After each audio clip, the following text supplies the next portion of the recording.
시청자 여러분 안녕하십니까? 육아포커스 2월 5일 오전 방송 시작하겠습니다. 오늘은 생활 속에서 면역력을 높일 수 있는 방법 몇 가지 소개해드리려고 하는데요.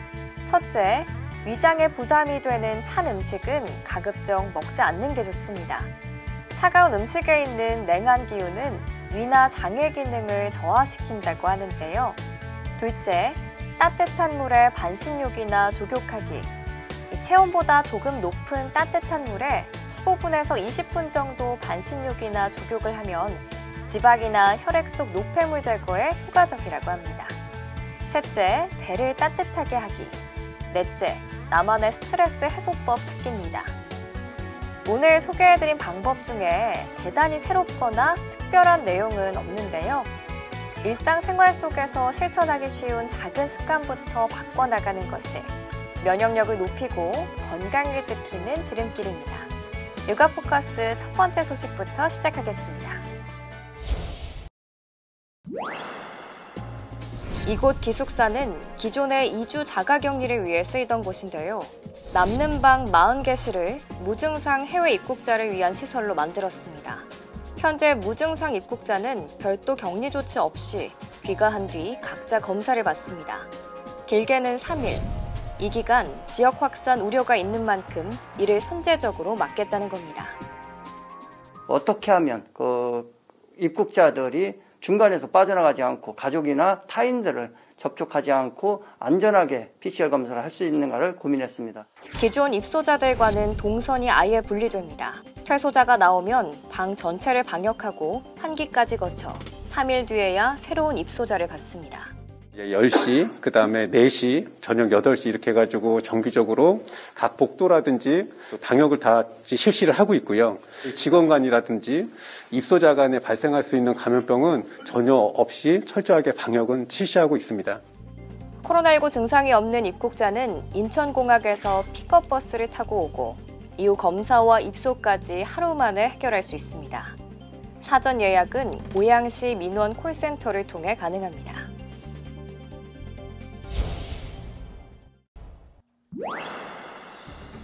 국민의 절반 가까이가 4차 재난지원금을 선별 지급해야 한다고 생각한다는 여론조사 결과가 나왔습니다. 한국갤럽이 지난 1월 19일부터 사흘간 전국 성인 남녀 1,000명을 대상으로 4차 재난지원금에 대해 물은 결과 선별적으로 지급하는 것이 좋다는 답변이 전체 응답의 47%로 집계됐습니다. 반면 전 국민에게 지급하는 것이 좋다는 32%로 나타났습니다. 지급하지 않는 것이 좋다는 응답자도 17%를 차지했습니다. 대부분 연령대에서 선별 지급이 우세했지만 40대에서는 전 국민 지급이 47%로 선별 지급 34%보다 높게 나타났습니다.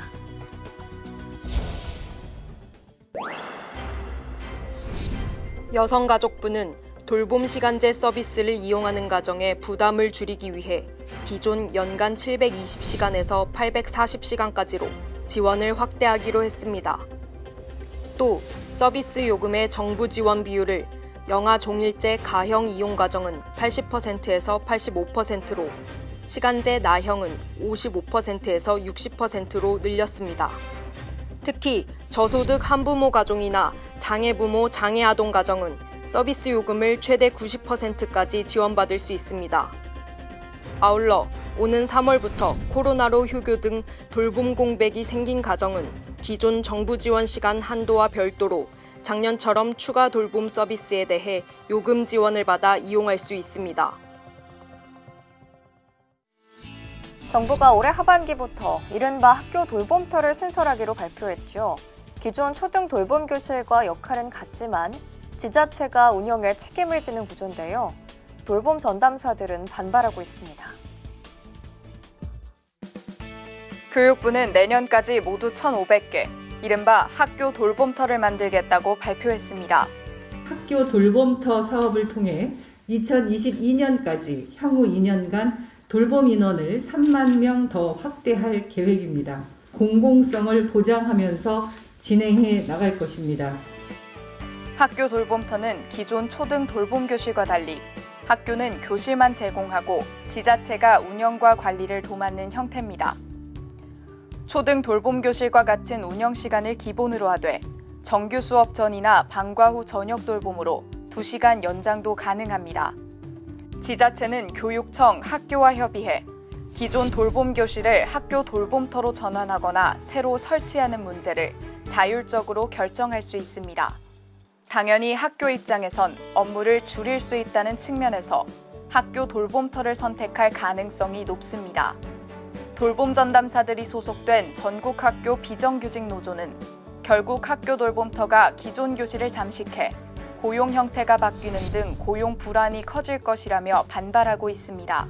특히 지자체가 주체가 되는 학교 돌봄터는 정작 학교와 단절되면서 학생 관리에도 허점이 생길 수밖에 없다고 지적합니다. 학교에 있는 프로그램을 이용하는 주민이 될 뿐이에요. 학부모님들한테도 그 학교 소식 같은 그런 정보 같은 것들을 제공하는데 한계가 있다라고 얘기를 하더라고요. 학교의 연계성이 굉장히 떨어진다고. 이번 발표를 계기로 지난해 국회에서 지자체가 돌봄 주체가 되는 온종일 돌봄특별법을 추진하다가 돌봄 전담사의 거센 저항 이후 잠잠해졌던 교육계 갈등이 재점화하는 모습입니다.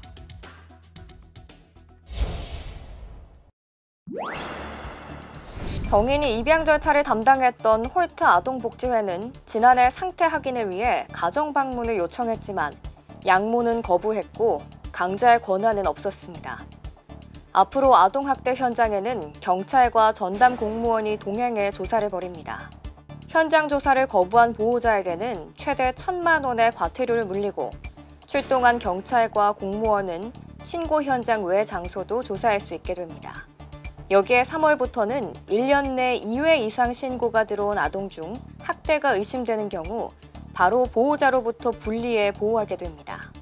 정인이 사건에서 3차례나 학대 의심 신고가 있었는데도 양부모와 분리되지 않았던 문제에 대처하기 위한 겁니다. 학대 피해 아동 중 2세 이하가 전체의 7.8%를 차지하는 점을 감안해 영아 보호를 위한 보호가정 200여 곳도 확보하기로 했습니다.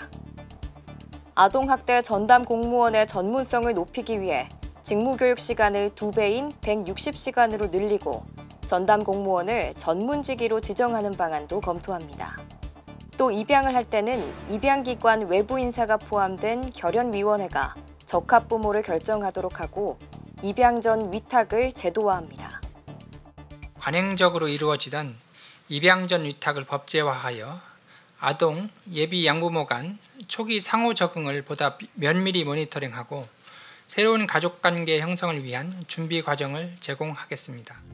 정부는 현장의 실행 상황을 주기적으로 점검해 미비점은 계속 보완해 나갈 계획입니다.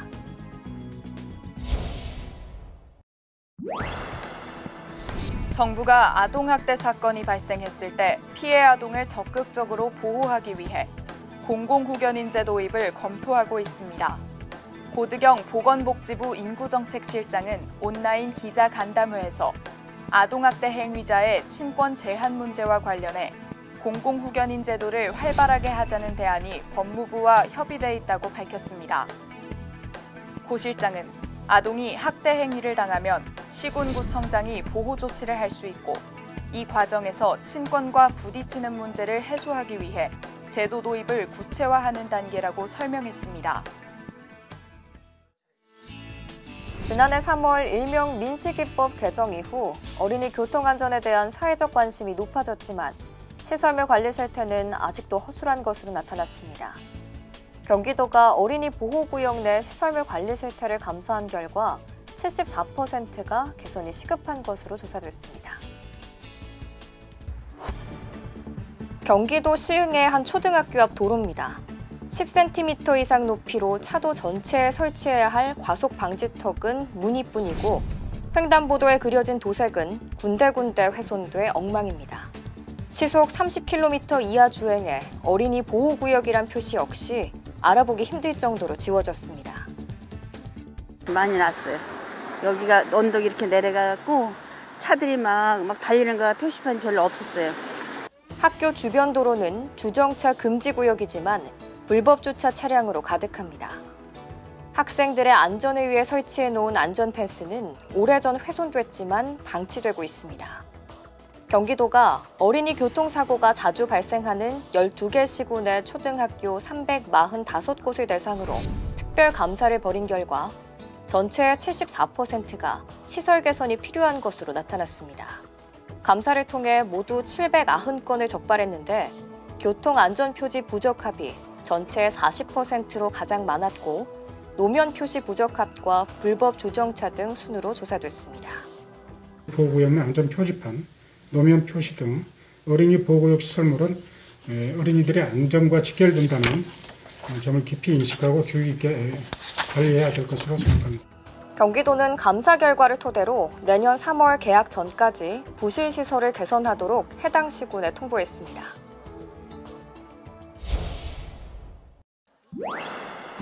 교육부가 지난해 초등학교 4학년부터 고등학교 2학년을 대상으로 진행한 조사에서 학교 폭력을 경험했다는 응답은 0.9%, 100명 중 1명꼴이었습니다. 2019년 1차 조사 때 1.6%였던 응답률보다 다소 떨어졌습니다. 이 같은 결과는 무엇보다 코로나 확산 우려에 등교 수업이 감축됐기 때문으로 풀이됩니다. 하지만 사이버 폭력의 비중은 커졌습니다. 조사에서 사이버 폭력을 당한 적 있다는 응답은 전체의 12.3%를 차지했습니다. 2019년 1차 조사 때보다 3.4%포인트 늘어났는데 예년보다도 비중이 다소 커진 게 눈에 띕니다. 사이버 폭력은 중학교에서 피해 비중이 가장 높았고 고등학교, 초등학교 순이었습니다. 교육계에선 무엇보다 사이버 폭력 비중이 커진 것은 비대면 수업에 그늘일 수 있다는 점에서 우려하고 있습니다. 비대면 수업이 장기화되고 여러 가지 그 스트레스와 억눌림, 또 무력감 이런 것들이 사이버 폭력으로 연결될 수 있다고 봐요. 정서적인 안정, 또 심리 치유 이런 부분에 대한 프로그램이나 방안들이 함께 강구돼야 된다고 생각을 합니다. 교육부는 사이버 폭력에 대응하기 위한 인터넷 사용 교육을 강화하는 등 이번 실태조사 결과를 토대로 학교 폭력 대응 계획을 세운다는 방침입니다. 정은경 질병관리청장이 논문을 통해 학교 내 코로나 감염이 극히 적었고 등교 중지 효과도 크지 않았다는 분석을 내놨습니다. 방역 수칙만 잘 지킨다면 코로나 속 등교 수업도 괜찮다는 취지인데요. 교육 현장의 반응 들어봤습니다. 정은경 질병관리청장이 한림대 의대 사회예방의학교실 연구팀과 함께 발표한 논문입니다. 지난해 5월 등교 이후 코로나19에 감염된 아동 청소년을 조사해봤더니 교내 전파는 전체의 2.4%에 불과한 것으로 나타났습니다. 연구기간 국내 확진자 가운데 0세에서 19세 확진자 비율은 7.2%였고 학교 폐쇄 전후가 차이가 없었다는 설명도 덧붙였습니다. 결국 방역 수칙만 잘 지킨다면 학교도 나름 안전할 수 있다는 취지입니다. 학부모들의 생각은 어떨까요? 일부 동의하는 부분도 있지만 집에만 있는 게 가장 안전하겠지만 학교라는 곳은 철저히 그 방역 수칙을 지키면서 하고 계시잖아요. 아이들끼리만 있고 다른 사람들이 섞이거나 그것도 아니고. 전면 등교 수업은 아직 시기상조라는 목소리가 작지 않았습니다. 변이 바이러스 같은 경우에는 아동들이 더 취약하다고 하더라고요. 그런 거가 조금 걱정되고 등교 일수가 일주일에 한두 번 정도가 적당하지 않아요. 무증상 애가 교회 수업한다라고 한다면 가능성은 전혀 배제할 수가 없겠죠. 인원이 또 많아지면은 어떤 아이가 사실 무증상인지 아무도 모르잖아요. 3월 신학기 전후의 신규 확진자 규모가 등교 수업 확대의 관건이라고 전문가들은 지적합니다. 그러니까 지역사회 감염이 줄어야 되는 거죠. 교사들을 사실은 백신 접종을 해야 되고 그 상태를 보고서 이제 등교를 점점 늘리거나 그런 식으로 해야 되겠죠. 근데 지금 이제 확진자가 아직 그렇게 안 줄었기 때문에 한편으론 학교에서 신속 항원 검사를 실시하는 등 체계만 마련된다면 등교 수업을 통해 오히려 지역사회 감염 확산을 예방하는 효과가 있을 것이란 목소리도 있습니다. 신종 코로나 바이러스 감염증, 코로나19라는 이름도 생소했던 감염병이 우리나라에서 처음 발생한 지 1년이 지났습니다.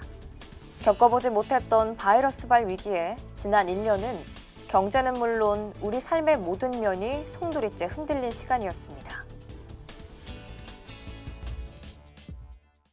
1월 20일 오전 8시에 중국 우한시 신종 코로나 바이러스 감염증 해외 유입 확진 환자를 확인하였습니다.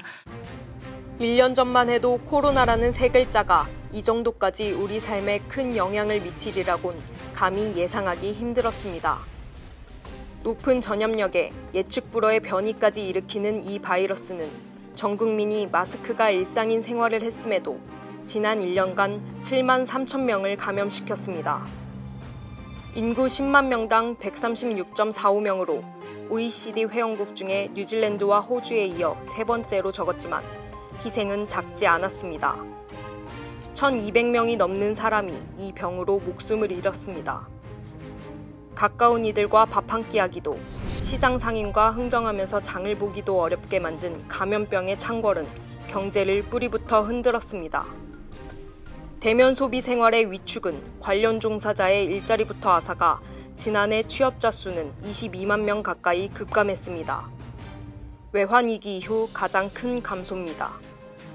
해외 각국도 코로나에 강타당하면서 상반기엔 수출이 마이너스 25%까지 급락했습니다. 하반기엔 그러나 언택트 생활화로 수요가 폭발한 반도체 등의 선전에 반등을 이뤘습니다. 코로나 직격탄을 맞은 지난해 우리 경제 성장률은 마이너스 1.1%, 외환위기 이후 첫 역성장이었지만 OECD 국가 중 가장 양호한 성적표로 기록됐습니다. 이번 순서는 육아에 대한 궁금증을 묻고 전문가를 통해 해법을 들어보는 알쏭달쏭 육아 상식입니다. 오늘은 아이들의 유치와 영구치에 대해 알아봅니다.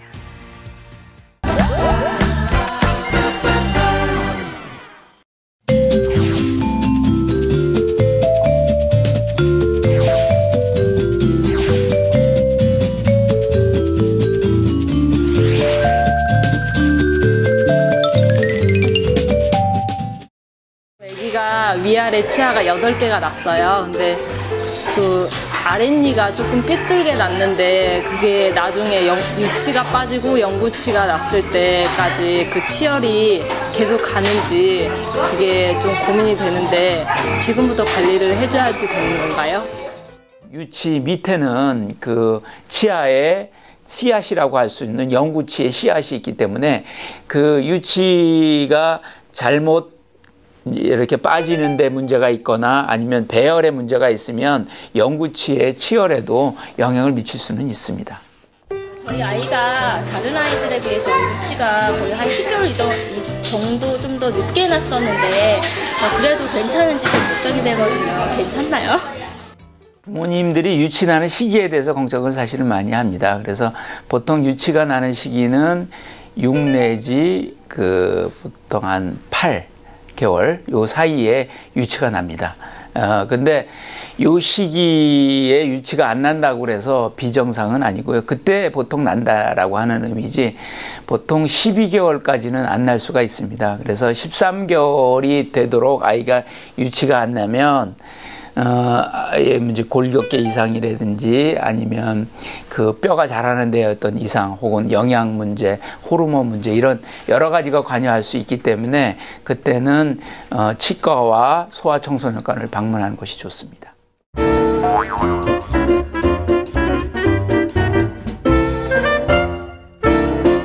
한 6개월이 지났는데도 영구치가 나오지 않는 경우에는 그 영구치의 씨앗이 없는 경우가 있습니다. 이럴 경우에는 빨리 조치를 해주지 않으면 턱관절 장애라고 하는 예를 들어서 뭐 씹을 때 소리가 난다든지 아니면 통증이 있다든지 아니면 입 모양이 이상해진다든지 그런 현상을 보일 수가 있습니다.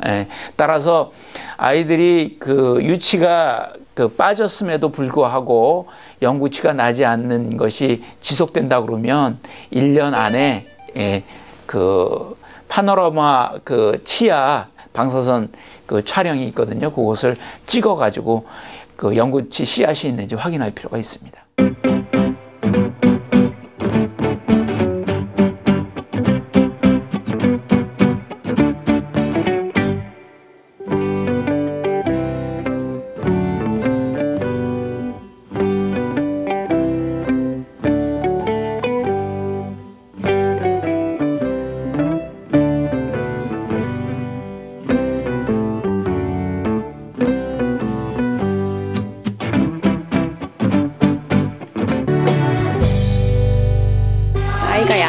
할 때 치약을 쓰는데 그 치약을 먹고 있는데요. 그 먹는 걸 많이 쓴다고 해서 쓰고 있는데 괜찮은 건지 궁금합니다. 우선 아이들이 이제 치약을 갖다가 삼키는 경우가 많습니다. 물론 이제 치약에는 연마제가 들어 있고요. 그다음에 거기에 향료나 이런 것들이 들어 있기 때문에 일단 먹게 되면 그 연마제에 의해서 자극이 있어서 뭐 큰 증상을 일으키지는 않지만 아이들에 따라서는 배가 아플 수도 있고 그렇습니다. 다만 이제 그런 그 잔존물들이라고 하는 것은 다 배설되기 때문에 몸에 해롭지는 않습니다. 그래서 이제 그런 점에서는 걱정을 하실 필요는 없으시고요. 다만 아이들이 칫솔질을 할 때 치약을 너무 많이 사용하지 않도록 적당한 정도의 치약을 묻힐 수 있도록 관리를 해주시고요.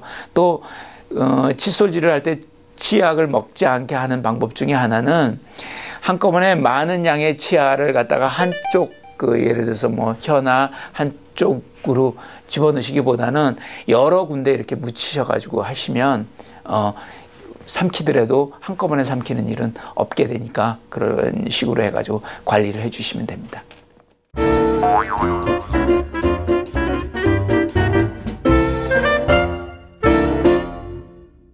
뭐 젖이라든지 혹은 음식을 먹은 뒤에 바로 닦아주는 것이 중요합니다. 일단은 뭐 양치질을 해주거나 어린 아이 경우에는 뭐 거즈나 이런 것들로 닦아주고요. 또 그 칫솔질이 가능한 아이들은 칫솔질을 해줘야 되겠죠. 또 하나 이제 중요한 것 중에 하나는 그 음식이나 이런 것들을 오래 물고 있지 않게 하는 것이 상당히 중요한 의미가 있습니다. 예를 들어서 아이들이 그 젖을 갖다가 우는 것을 달래는 역으로 젖을 오래 물게 한다든지 또 밤중 수유를 해서 젖을 재우는 하나의 방법으로 젖을 오래 물리게 되면 그것으로 인해서 치아에 손상을 일으킬 수가 많다는 거죠. 또 음식 같은 것들도 적당한 시간 먹어야지 오랫동안 입에 물고 있게 되면 그것이 다 치아 손상을 일으키는데 큰 영향을 미칠 수가 있습니다. 또 하나는 치아라고 하는 것은 치아가 난 지 한 6개월이 되면 아이들 치아 교열이나 이런 것들에 문제가 되기 때문에 항상 치과를 방문해서 치아의 상태나 이런 것들을 점검하는 것들이 상당히 중요하고요.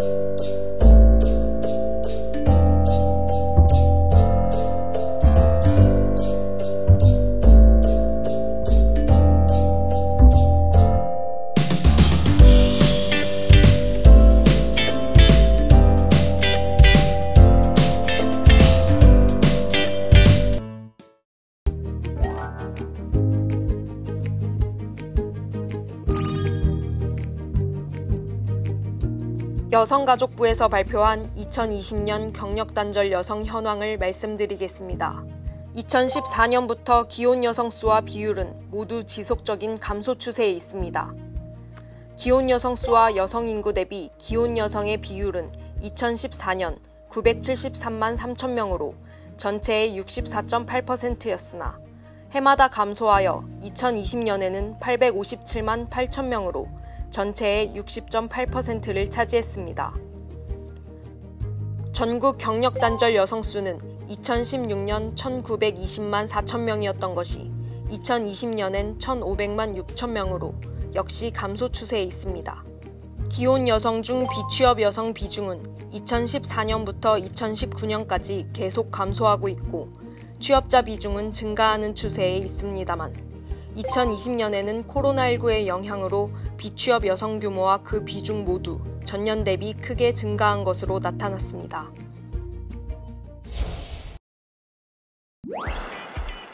육아포커스 준비한 소식 여기까지입니다. 육아포커스는 저녁 9시에 새로운 내용으로 여러분을 찾아뵙겠습니다.